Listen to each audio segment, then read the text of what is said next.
Hello, welcome on another EVA update video. This is the third time I'm trying to record it because it's either the neighbor with the angle grinder or the dog or the kids. So I'm not giving up. If there's any noise, please forgive me. And yeah, where are my notes? Over here. So, what changed? Um, the Probably the biggest thing is the support for IDEX motion system. So on a Cartesian printer, you have the opportunity to use EVA like uh, you will be able to with VCast. You have the X1 and X2 backs. With that, I remade the Cartesian back. It's just the EDEX back without the extra holes, and those have the nice advantage of having the fan mounted like so, because on a Cartesian there's enough space for that. Yeah, Cartesian back, the new cable holders. That's a something. So let's take a look at the Core XY back. So this part changed over here. It was pretty much unused space, so decision was made to leverage that. Thanks to that, I was able to reduce the amount of the top parts of EVA, so it doesn't have, there's one universal back standard for the cable holder, and with that cable holder you can have the old one, which would work nice for a Core XY, the cable going upwards. You may also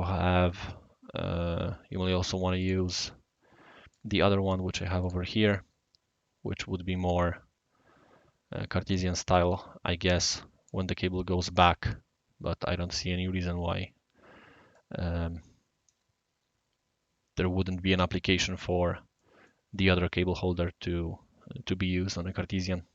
Depends on the printer pretty much, and this is what EVA is all about, to support as much as it can. So yeah, tops are now simplified. The only two you need is the plain one, or I think I call it the raw one in the documentation. You can use it for this one you use for any variant except for the BMG one, because BMG requires its own mount for the extruder itself. So that's the only reason. Here you have the end stop mounts over here, both sides, depending on what you want to do. And you may want to use some spacers for an end stop. The end stop that I'm using, as you can see over here, the end stop that would short on the motor, so I have 12 millimeter end stops over here.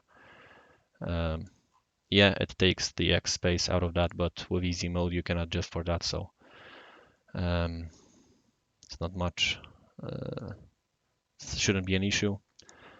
The cable holder standard, yes, screw hole sizing, so every little part, especially for the M3 screw holes, this now has 3.3 millimeters, so it was kind of an argument. I liked those to be tighter, but got convinced by people that they should be like that.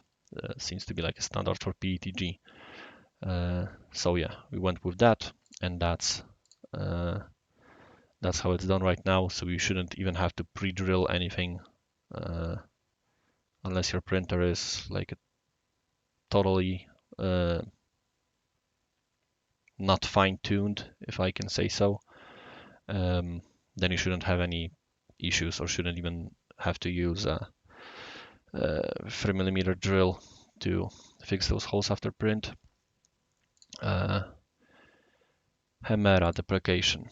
So there was a poll and people decided, because I didn't see a reason or much gain out of having the two different Hemera assemblies. So this one that was previously called the alternative one was called like that because it was the second I made.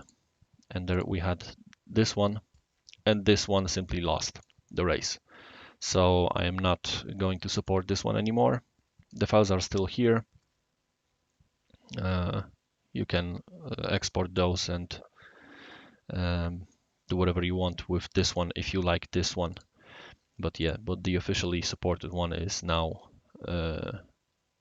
only the Hemera assembly.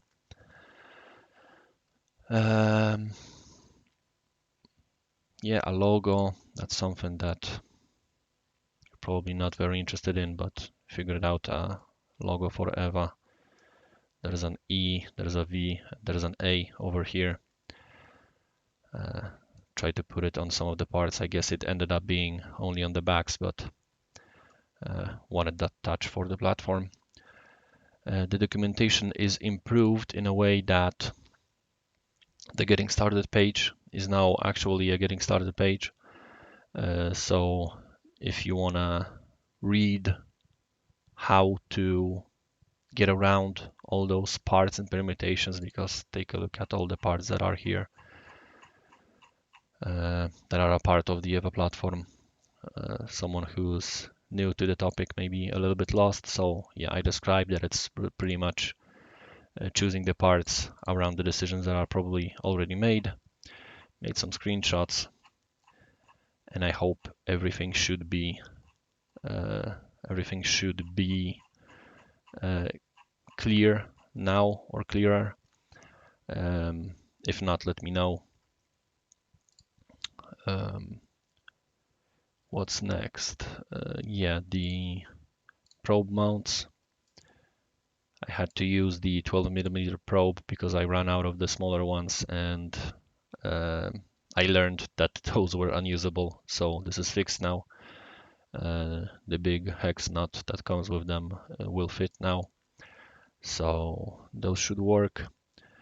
The bottom parts are renamed. If anyone would notice, those were previously called like M8, 8mm and 14mm, something like that. That's how long those pieces were, those between this face and this face. That was 8mm for the MGN 15. But when I added MGN 12, that measurement stopped making sense. And since there are only two variants, I just called them short and long. So if you're curious about where those parts went, those are just renamed. Tension sliders are improved. So for those small chamfers over here should accommodate for the FFF printing artifacts, where you may not have pressure advance or anything like that. Those corners would be thicker than what they should be, and they should be 11.12mm, and that would just make it hard to shove them in the bag. You would have to use a paper knife or something like that to trim them. Now it shouldn't be an issue or as much of an issue, and those are for the Core XY bags, where there is enough space to fit an M5 screw, and the M3 tension sliders now do not have the screw. The screw is not inserted from the side or from the bottom, but instead from the front. So that allows the nut. That allows the nut to be held by all six sides. And there's also a variant for the square nut, which is better, as some YouTube video that I'll try to find and link below explained. There's just more force that can be applied before the nut starts stripping the plastic. So yeah, if you can get your hands on the screw nuts, those would be better. Okay. Yeah, and the new duct. So we have the usual Horns ducts that from some time are a part of EVA, but this is something that was provided by a contributor. He basically remixed it for EVA from the RHD fan duct. I believe it's originally for Prusa printer. It is beneficial especially for the IDEX assembly because look how thin it is. So it is as thick as the EVA itself, so more or less as much as the MGN carriage is. With the Horns ducts, those are a little bigger, so you lose that X space over here. I cannot vouch yet for the performance of that compared to Horns ducts, but yeah, just see on your own. Pick what you must pick. And yeah, and in the documentation and everywhere else, I linked the author of the original piece, his Thingiverse page. Easy mod, there was an update earlier in this week for Easy mod, and so now it's version 1.1.0. Not much changed, just the alignment of the idlers over here is improved because that was not perfect before. Right now we have the parallel distance is 0, so those are exactly where they should be in the X plane, Z plane I mean.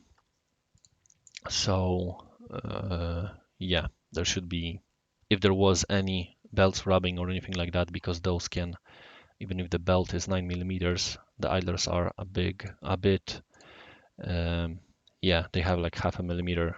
They can take like a half a millimeter of error. So that's probably why the previous version got away with this. But yeah, everything should be perfectly aligned right now. You just need to remember that one tension slider is the mirrored one and the other one is the standard one. With that, you'll have the belts entering in the perfectly straight way. That's it. Most of you probably know that you can buy the VCore Pro with the easy mode already from Ratrick, so that's cool. Vcast is somewhere on the way.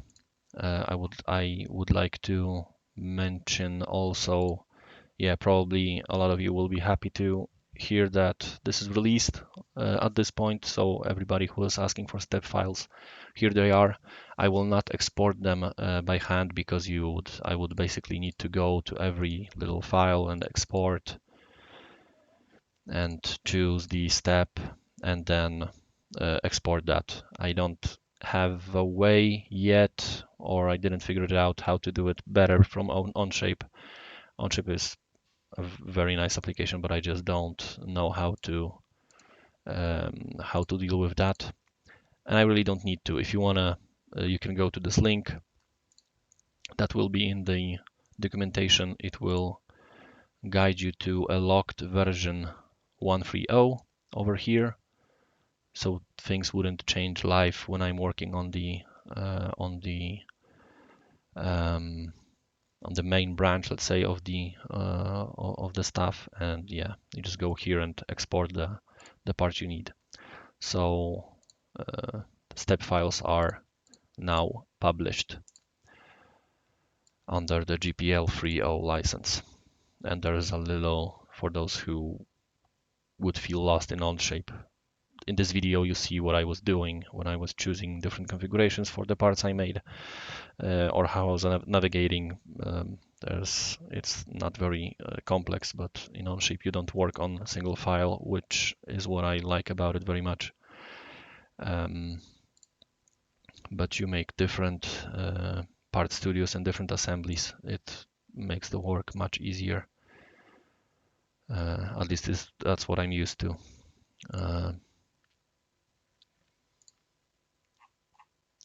And that should be all. Oh yeah, I really want to mention these guys over here who helped a lot. Some of the like a lot of things of this update was done with their aid, with their input. Some of the parts are made. I just redrew them so they look more EVA. They some of the ideas were theirs, and I just drew them. So yeah, there's a lot of help I got from these guys and many others. So thanks for that.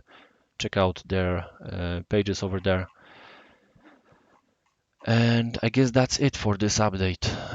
I will release this in a few minutes, so you should be able to download all the files. I hope you like it. If you do, say something nice. If you don't, say something not nice, but in a nice way. I'm on the unofficial Ratrik Discord server. If you want a direct contact, I'm not always able to respond immediately, but you can leave me a note over there. Thank you very much, and see you on the next update. Bye.